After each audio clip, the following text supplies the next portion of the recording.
Bonjour à tous, j'espère que vous allez bien. Moi je vais bien. Bienvenue dans cette nouvelle vidéo dans laquelle nous allons parler de l'introduction générale au droit, la première matière que les étudiants en droit vont rencontrer lors de leur parcours de licence.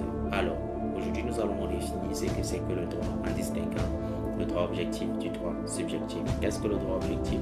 Le droit objectif est un ensemble de règles qui gouvernent les rapports entre les individus dans la société dont le respect est garanti par la puissance étatique.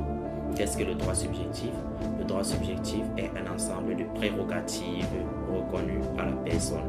Le point de distinction ici peut premièrement être celui des personnes, tandis que le droit objectif vise la société tout entière. Le droit subjectif, quant à lui, vise l'individu en particulier.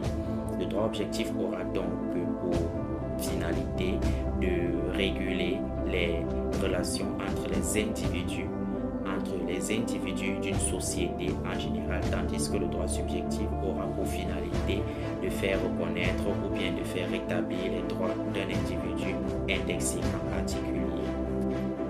Lorsqu'on parle du droit objectif, l'on pourrait donc être amené à dire qu'il pourrait s'agir de la matière de droit en général, il pourrait s'agir d'un pan. Alors, pour comprendre ce fait, nous prendrons l'exemple de la matière droit des personnes, la matière droit des biens, la matière droit du travail, qui est une branche du droit objectif qui s'applique à tout le monde, par exemple à tous les travailleurs, par exemple à toutes les personnes, le droit des personnes, par exemple à tous les syndicats, droit syndical, et qui ne vise pas un travailleur en particulier. Nous avons donc là des règles de droit objectif, tandis que le droit subjectif, nous avons peut-être eu à entendre parler de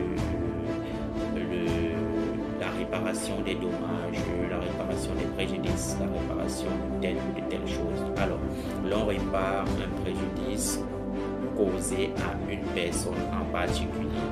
L'on répare un préjudice causé par une personne en particulier en vertu du droit de l'article 1382, selon lequel tout fait quelconque de l'homme qui cause à autrui un dommage oblige celui par la faute duquel il est arrivé à le réparer.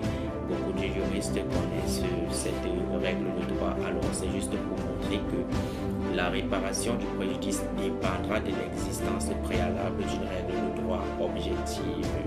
Le lien que nous pourrons donc faire entre le droit objectif et le droit subjectif est celui de la dépendance du droit subjectif envers le droit objectif, parce qu'il ne peut exister de droit particulier s'il y a de droit reconnu de façon générale à la société.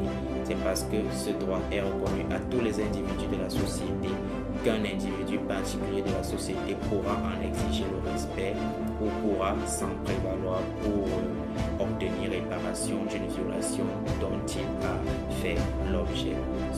Ceci étant dit, la règle de droit objectif sera mise en œuvre par la puissance publique, tandis que le droit subjectif ou la prérogative subjective sera mise en œuvre par la personne. J'espère que cette vidéo aura été importante et très instructive pour vous de manière simple et condensée. Dans d'autres vidéos consacrées à l'introduction générale au droit, nous aurons le temps de détailler les différents pans et les différentes notions qui se rattachent à ces deux considérations du droit. Pour l'instant, portez-vous bien. Retrouvez-nous sur les prochaines vidéos. J'espère que nous aurons le temps et la possibilité, par la grâce de Dieu, d'aborder d'autres situations semblables.